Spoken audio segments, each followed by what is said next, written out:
ते या ठिकाणी आपले मनोगत व्यक्त करणार आहेत. खरोखर सईचा आम्हाला खूप प्राऊड आहे. अतिशय सुंदर तिचं वक्तृत्व आहे.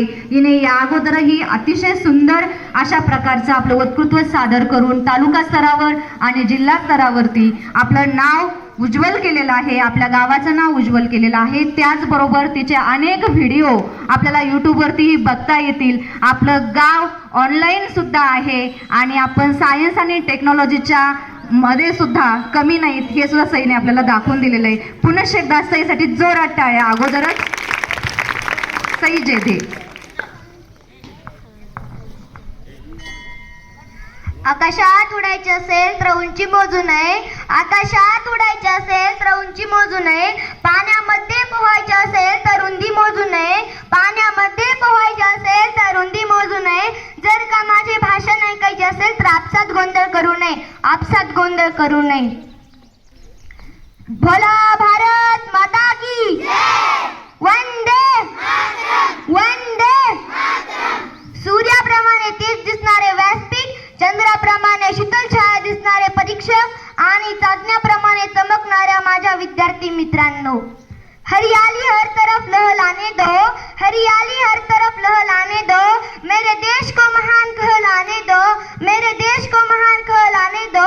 तिरंगा है वतन की आन बान शान, इसे हर गली हर घर फहराने दो, इसे हर गली हर घर फहराने दो.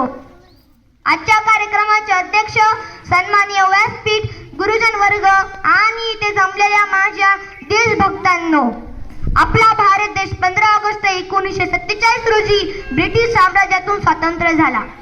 आज आपल्या गावात जेवढी लोकसंख्या आहे तेवढी ते उपस्थित आहे का? नक्कीच नाही. आज या ठिकाणी लावणी किंवा तमाशा असता तर खूप मोठ्या प्रमाणात लोक जमले असते का? कारण त्यांना ते आवडते.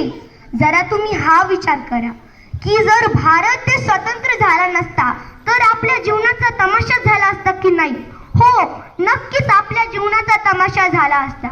आज तर कितीतरी लोकांच्या मनात असेही प्रश्न येतात की अरे, मला पण माहित आहे ते कोणते काम धंदे करत असतील, कोणी नको नको ते धंदे करत असतील, कोणी आज सध्याला हॉटेलमध्ये बसून गप्पा मारत असतील म्हणून ते आज इथे उपस्थित नाहीत. आज आपण आपल्या मताची शेती करतो. ती आज आपण आपल्या मताची शेती केली तरी असती का? अरे, तुम्ही जरा इतिहास तर वाचून बघा. अरे, तुम्ही जरा इतिहास तर वाचून बघा. भारत देश स्वतंत्र होण्या अगोदर लोकांची काय दशा होती, देशभक्तांची काय दशा होती. आज आपण जे स्वतंत्र उपभोगत आहोत हे ज्या अज्ञात देशभक्तांच्या त्यागामुळे, समर्पणामुळे, बलिदानामुळे हे भारत देश स्वतंत्र झाला. त्या देशभक्तांना व त्यांच्या महान कार्याला माझा मानाचा मुजरा, मानाचा मुजरा, मानाचा मुजरा. आजच्या काळातील सर्वात मोठाच वाद म्हणजे जमातवाद. आपण जमातवादीला बळी पडतो. आपणच म्हणतो तो मुस्लिम, हिंदू, मी उच्च, तो नीच, अशा प्रकारच्या बळी मनात निर्माण करतो.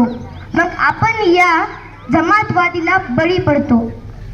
पण मित्रांनो, आधीच्या काळात असे काही नव्हते. सगळे मित्र, भाऊ बंद एकामेकांच्या सणात सहभागी व्हायचे, आनंदाने तो सहभागी करायचे. मग असा प्रश्न पडतो की हे जमातवादीचं पीक पेरलं कोणी पेरलं? अहो, त्याच गोऱ्या लोकांनी भारतात आले, फोडा आणि राज्य करा या निर्मितीने अपमान केला. भारतात विविध प्रकारच्या जातीमुळे अविश्वास पसरला.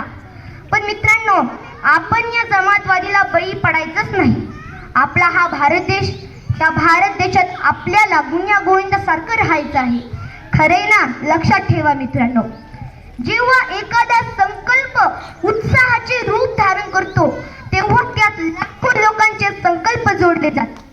कोणी आज म्हणेल देशभक्तीचा गीते ऐकण्याचा दिवस, कोणी म्हणेल इतिहासात डोकावून पाहण्याचा दिवस, पण माझे बांधव म्हणतील आज सुट्टीचा दिवस, तेही राष्ट्रीय सुट्टीचा दिवस, तेही राष्ट्रीय सुट्टीचा दिवस. पण मित्रांनो, आजच्या या दिवसात इतके संकुचित करणे योग्य आहे का? नक्कीच नाही. मित्र म्हणेल आजचा दिवस जाणीवेचा दिवस, ज्या माझ्या देशभक्तांच्या त्यागामुळे, समर्पणामुळे, बलिदानामुळे ही भारतभूमी गुलामगिरीतून मुक्त झाली माझ्या देशभक्तांनी ज्या हाल अपेष्टा सहन केल्या त्या हाल अपेष्टांची जाणीव महात्मा गांधीजींनी चले जाऊचा नारा दिला, तो भारतातून इंग्रजांना पळवून लावण्यासाठी. पण आज हाच नारा आपल्याला घ्यायचा आहे, तो भारतातून गुन्हेगारी, भ्रष्टाचार, अत्याचार, दहशतवादाला पळवून लावण्यासाठी. स्वराज्य हा माझा जन्मसिद्ध हक्क आहे आणि तो मी मिळवणारच अशी सिंहगर्जना करून लोकमान्य टिळक यांनी इंग्रजांना सळो की पळो करून सोडले. पण आज मात्र आपल्याला म्हणावे लागेल, स्वच्छ सुंदर देशात राहणे हा माझा जन्मसिद्ध हक्क आहे आणि तो मी मिळवणारच. मग काय, अस्वच्छतेच्या विरुद्ध जायचं ना. जेव्हा एखादी इमारत बांधायची असती ना, तेव्हा त्या इमारतीचा पाया मजबूत असायला पाहिजे, तेव्हा ती इमारत भक्कमपणे उभा राहते. तसंच आपल्या भारताचा पाया भारतीय संविधानाने आहे. जाता जाता एवढेच म्हणते भारत भूमीच्या स्वातंत्र्य करता लाखोंनी दिले बलिदान, स्वच्छतेचे नाते बांधून बनवू देशाचे महान. भ्रष्टाचाराचं पळून लावू वाढवू देशाची शान, तर आणि तरच भारत भूमीला वाटेल आपला अभिमान. धन्यवाद. बोला भारत माता की वंदे. मी एवढेच म्हणते, एकच विनंती आहे, जर की आपल्या मुलांचे भविष्य घडवायचे असेल तर त्यांना रोज 1 तास तुम्ही दिलाच पाहिजे, ते पण वेळात वेळ काढून. धन्यवाद सई. भाई सई, आमची सई म्हणजे एक छोटा फटाका आणि बडा धमाका आहे. खरोखर एक विचार करायला लावणाऱ्या अनेक समस्यांवरती, अनेक आपल्या देश पातळीवर ज्याचा आपण कधी विचारही केला नसेल, जाती व्यवस्था असू द्या, भ्रष्टाचार असू द्या, पालकांनी अभ्यासाकडे लक्ष देण्याची असू द्या, प्रत्येक समस्येला तिने हात घातलेला आहे.